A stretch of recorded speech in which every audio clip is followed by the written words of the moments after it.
Well, it's awfully quiet here at Highmark Stadium in Orchard Park, New York. And it wasn't for most of the day, but it started to get that way in the fourth quarter. He's Dale Lawley. I'm Dan Kovacevic. We're from DK Pittsburgh Sports. Steelers beat the Bills 23-16, and wow. Yeah, I mean, come on. That's a wow, Dale. Coming into this game, I thought the Steelers had maybe a 25% chance of winning this game. They needed to get some kind of defensive score, some kind of special team score, something along those lines. Some brilliance on the coaching staff of Buffalo's part. That too. And, as a friend of mine always says, the other team has coaches too. Yes, in this case, that didn't work out real well for the Bills. It didn't. The Steelers come in here and shock the Buffalo Bills, a team that was in the AFC Championship game last year, a team that a lot of people, including myself, are picking to be the best team in the AFC this year. And they did so in front of, this part can't be underscored enough, in front of 73,000 rabid fans. The last time that the Steelers and Dale and I were here, the whole game was like this. There was nobody here. If you have not been to Buffalo for either a football or a hockey game, then you won't fully appreciate why Ben Roethlisberger kept making multiple references, as he did, to how the rookies overcame this atmosphere. We had a lot of first-timers out there, and that's a hostile place. Those fans are awesome. They were loud. It was very, very loud. Pat grabbed me afterwards, like, holy cow, that's loud out there. I said, yeah, that's welcome to the NFL.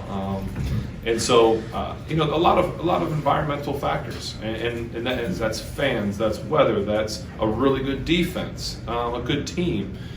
And you know what? I'm proud of the guys because they didn't really, I hate to use a Coach Tomlinson, they didn't blink, right? They stood up in the face of not playing well early. We didn't make the big mistake either. That was huge. We didn't make a big mistake early. We didn't do what we wanted to do, but we didn't turn the ball over. We didn't do anything catastrophic. So the fact that you come in at halftime, it wasn't like there was a big rah-rah. No one really spoke and acted crazy. It was just, okay, this is what we're going to do in the second half. Let's go do it. And Dale, that's really a big part of this, wasn't it? Yeah, and as he noted, and I noted in my preview, it wasn't just the rookies. You had guys like Chase Claypool and Kevin Dotson who hadn't played in front of humans. Not in the pros, anyway. Not in the pros. Yeah. I mean, Chase Claypool played in front of a few people at Notre Dotson Dame. Played at Louisiana.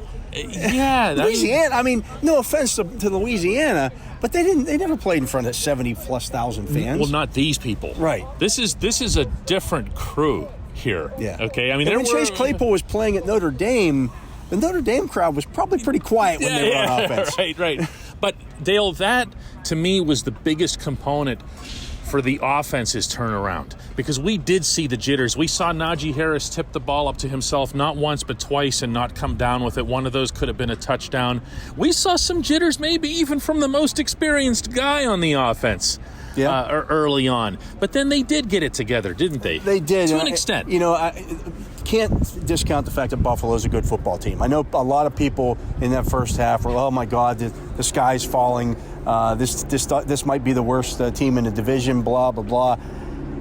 You got to wait and see what happens, halftime adjustments, those kind of things. Yeah. They came out, they ran the ball more effectively in the second half. Yeah. It still wasn't great, but they got positive gains in the second half when they did run the football.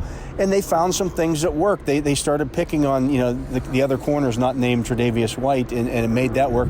They also incorporated the tight ends a couple of times in the second half. Tight ends did show up in the second half, did they not? As I noted on our live file on DK Pittsburgh Sports in all capital letters when it occurred.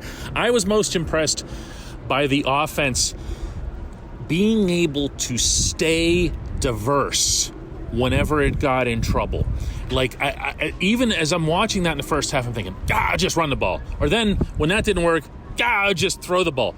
But they stayed diverse, and then they started doing some of their swag stuff. The stuff that you and I have been reporting throughout the offseason. They had a 25-yard on an end around and things of that nature. On a really pretty play. The one to Chase Claypool that almost was a touchdown down here in this corner. They did a lot of things, and they started to look like they played with a little bit of confidence too, didn't they? Yeah, and again, it goes back to what we talked about at the start of this. You're doing this for the first time with 6 guys who have never played in front of an NFL crowd before. There was bound to be some jitters there. There was bound to be some hiccups, and we saw that early, but they persevered because the defense allowed them to stay in the game. And we will talk about the defense right after this. This episode is brought to you by FanDuel. Football is back, and the best bet you can make is downloading the FanDuel Sportsbook app. It doesn't matter if you're new to gambling or an old pro, FanDuel has something for everyone. And as an official sports betting partner of the NFL, you know your bets are safe. There's also never been a better time to use FanDuel, because right now, you'll get up to $1,000 back if your first bet doesn't win. You can even turn a small wager into a big payday with a same-game parlay bet. Just sign up with the promo code SPOTIFY to place your first bet risk-free on FanDuel Sportsbook. Download FanDuel today. 21 plus and present in Virginia. First online real money wager only. Refund issued as non-withdrawable site credit that expires in 14 days. Restrictions apply. See terms at sportsbook.fanduel.com. Gambling problem? Call 1-800-GAMBLER. This episode is brought to you by HP Plus. In a world full of smart devices, shouldn't your printer be smart too? It is with HP Plus. These printers know when they're running low, so you always get the ink you need delivered right when you need it.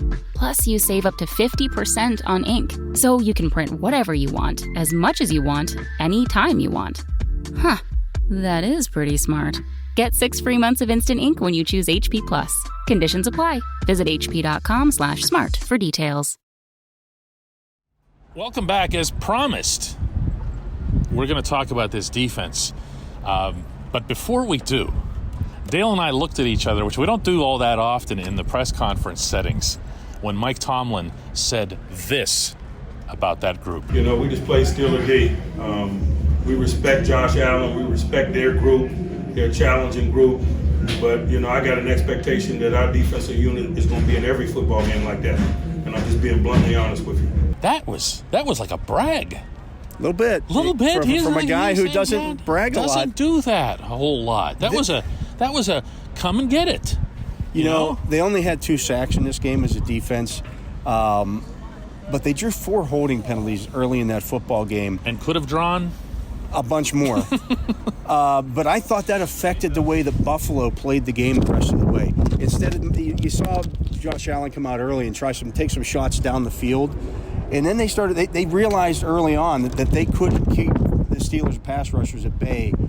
So they started, dinking and dunking. And Josh Allen in this game averaged fewer yards per pass than Ben Roethlisberger did for much of this game. And that's not who he is. He's one of the best deep ball throwers in the league, and they couldn't throw the deep ball because they just didn't have the time to do it. And one of the things that I appreciated, Cam Hayward was talking afterward, TJ Watt brought this up himself, is that they feel like it's a mutual feeding off. It's not just the pass rush that's making life easier and cutting down on the deep ball, although that's obviously completely correct. It's also that they did have tight coverage.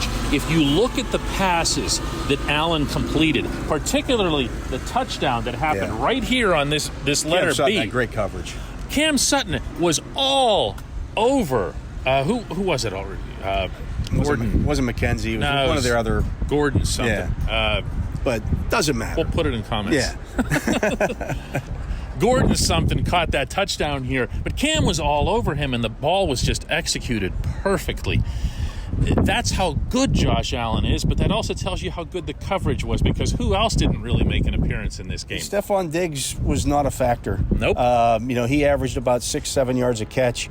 If that's what he's going to, wrap and tackle. Just you let him. You're not going to shut a guy like that down. But when he catches the football, he attracts a lot of attention, and they tackled the catch. They didn't let him get anything after the catch. Actually, I don't know that they let anybody do that. Was there an instance? I can't pop up one off the top of my head here, and this was another point that Cam Hayward made, was that there was nothing extra. Yeah. Okay, they were gonna connect on passes. They're good at what they do, but how much are you gonna give them? And they put the cap on it was the word he used. They put Absolutely. The cap on it. They didn't allow a lot of stuff down the field. They didn't allow a lot of catch and run. Yeah, the Bills got a little bit on the ground there in the fourth quarter, but the Steelers have been daring them to run the football the entire game. They played almost exclusively nickel and dime in that game, and Buffalo just wouldn't do it until, the game was, they were down 2 scores. You want to run the football in that situation, have at it. And so the Steelers let them do that, and then the offense comes back out and gets a score of its own to put it back up 2 scores. Yeah, and this defense, when you're talking about how good it could possibly be, there are still some variables. There are some moving parts, literally a lot of moving parts. Yeah. Okay, Cam Sutton going inside and outside. And I have to ask you, because this was something that you observed as the game was going on here, and I actually didn't even have a chance to follow up with you on that, but you noticed some unusual movement at inside linebacker and some unusual usage. Yeah, I mean, they were taking Devin Bush off at times and leaving Schobert on. I think that's why, because they wanted to play more zone in this game than man. That could change in future games if they want to play more man against a team. Then I think Bush stays on the field as your dime linebacker. They were flipping guys. Sometimes you'd see James Pierre on the outside. Sometimes they would leave Sutton on the outside and play Arthur Millette, or they Trey Norwood. It was a lot of Trey Norwood, by the way. Early, not as much late. Yeah. But even when they went to the dime, it was still Trey Norwood in there. So there was a lot of moving parts there, and to be able to have that kind of success with that many moving parts also shows that everybody was on the same page, which isn't difficult to do. And you're bringing guys off the bench, and hey, you're going to play 10 snaps this week. Oh, it can be tough. It no can be question. very. Yeah. You can get. That's where you get your penalties for too many men on the field, things of that nature, and it just didn't happen in this game. No, and then of course there's the case of Robert Spillane coming up with the shin, and it creating an opportunity for another young man. Absolutely, but just a good all-around win. I can't overlook the special teams' contribution to this as well.